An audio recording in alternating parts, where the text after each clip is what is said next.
Morning came on February 27th, 1991, over a battlefield that looked as though the night had burned holes through the desert.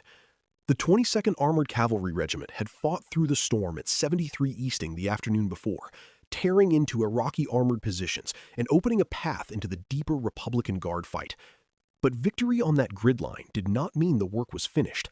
It meant the door was open, and now something larger had to come through it. The pass-through is the story of that handoff, when the cavalry that had found and broken the enemy yielded the front to the 1st Infantry Division, and 7th Corps began to bring the full weight of its mailed fist into the battle. If you would like to move beyond the podcast, you can see my available books at militaryauthor.me.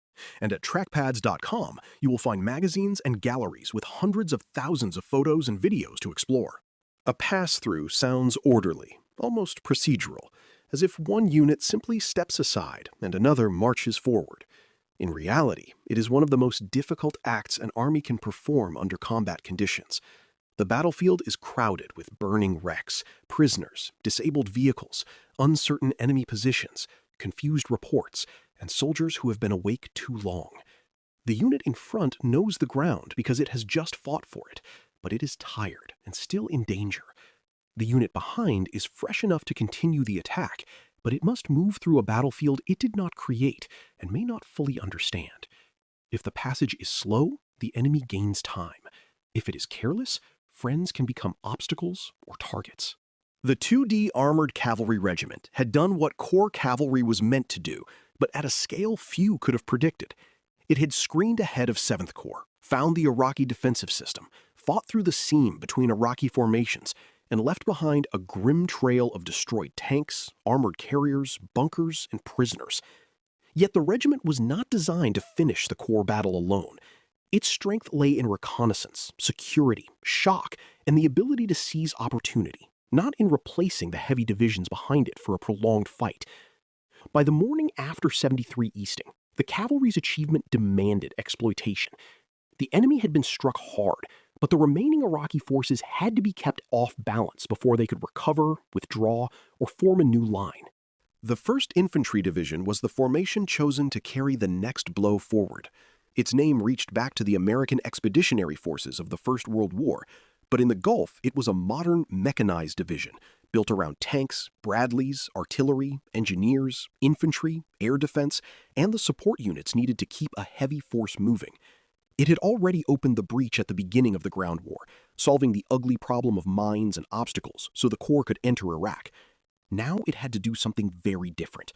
It had to pass through the cavalry, take up the fight in darkness and confusion, and drive toward Objective Norfolk, where the remaining Tawakalna and 12th Armored Division forces still waited in the broken depth of the Iraqi defense. For Lieutenant General Frederick Franks, this was the moment he had been trying to reach since 7th Corps began its turn east. He did not want isolated fights by individual units. He wanted a Corps-sized blow, a 3-division fist that could crush the Republican Guard's armored forces rather than merely bruise them.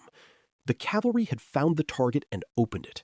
Now, Franks needed the 1st Infantry Division, 3D Armored Division, and 1st Armored Division aligned and moving so that Iraqi formations would face not a single spear point, but a hammer.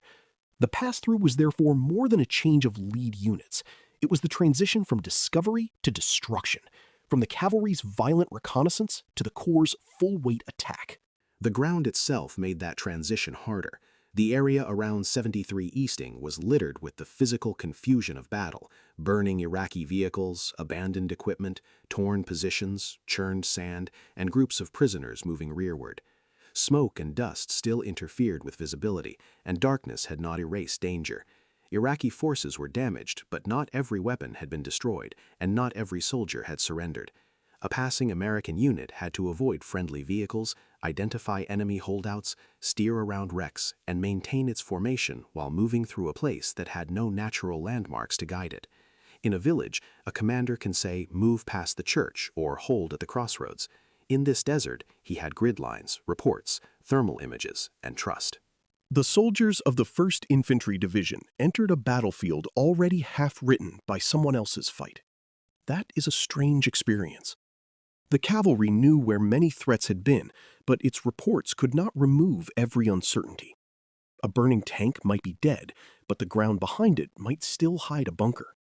A group of Iraqis might be surrendering, while another position nearby still intended to fire. An empty revetment might mark a destroyed defense or a vehicle that had escaped moments earlier. The division had to absorb the cavalry's information quickly and then make its own decisions at speed. It had to respect what the cavalry had learned without becoming trapped in yesterday's picture. For the cavalrymen, the handoff carried its own tension. After fighting so hard to gain the initiative, stepping aside or shifting roles could feel unnatural. Units that have survived contact often want to keep pressing because movement feels safer than waiting, and because the enemy, once shaken, seems to invite pursuit. But discipline means knowing when the mission changes. The 2nd D Armored Cavalry Regiment had to help guide the following force: clear space, manage prisoners, report what it had seen, and prepare for whatever role came next. The regiment's glory did not lie in claiming the whole battle for itself. It lay in opening the way and then making sure the larger force could use that opening. The Iraqi defenders had even less time to make sense of the change. They had been hit by the cavalry in a dust storm, and now a fresh, heavy division was coming through the same torn space. This is one of the cruelest effects of successful armored warfare. The defender may survive the first blow, only to discover that the first blow was not the main weight. A shaken tank crew, a damaged battalion command post, or an exhausted infantry position might hope for a pause after a hard fight. Instead, the pass-through meant renewed pressure.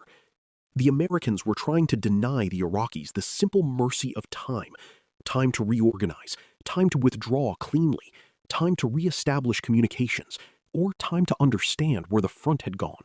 The pass-through also showed why armored warfare depends on command and control as much as firepower. Friendly vehicles moving through friendly lines in poor visibility can be deadly if recognition, routes, and timing are unclear. Each unit needed to know where the other was, which direction it was facing, what lanes were safe, where prisoners and disabled vehicles were located, and where enemy contact might still occur. Radios, liaison, control measures, and disciplined reporting became as important as guns. This was not caution for its own sake. It was how a corps prevented victory from turning into disorder. A battle can be won tactically and still squandered operationally if the next unit cannot pass through the success fast enough to exploit it. Objective Norfolk lay ahead as the next great test. It was not a tidy objective in the old sense, but a broad area of enemy forces, wrecks, positions, and darkness where the 1st Infantry Division would fight one of the largest armored actions of the war. The pass-through, therefore, belongs directly to the story of Norfolk, just as Norfolk belongs directly to the story of 73 Easting. These were not separate episodes of violence sprinkled across the desert. They were connected movements in a core battle that was still unfolding. The cavalry opened the seam. The Big Red One moved through it. The deeper Iraqi defense began to face the weight Franks had wanted all along. In the long development of armored warfare, the pass-through is a reminder that breakthrough is never the end of the problem.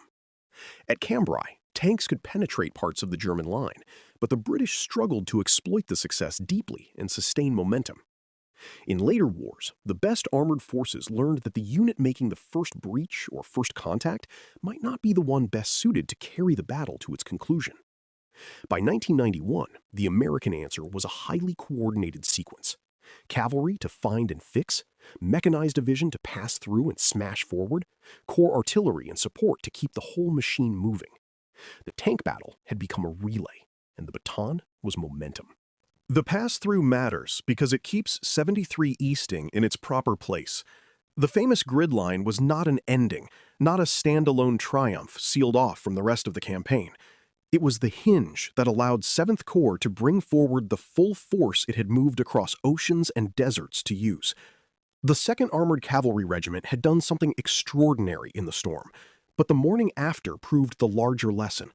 Modern armored success depends on turning one unit's victory into another unit's opportunity before the enemy can breathe. On February 27th, the cavalry's fight became the division's fight, and the division's fight became the Corps' final drive. In that handoff lay the real power of Desert Storm's armored campaign. You've been listening to Famous Tank Battles. These battles were never just about machines. They were about doctrine, terrain, firepower, logistics, and the hard problem of turning shock into victory. For more military history writing and books, visit militaryauthor.me.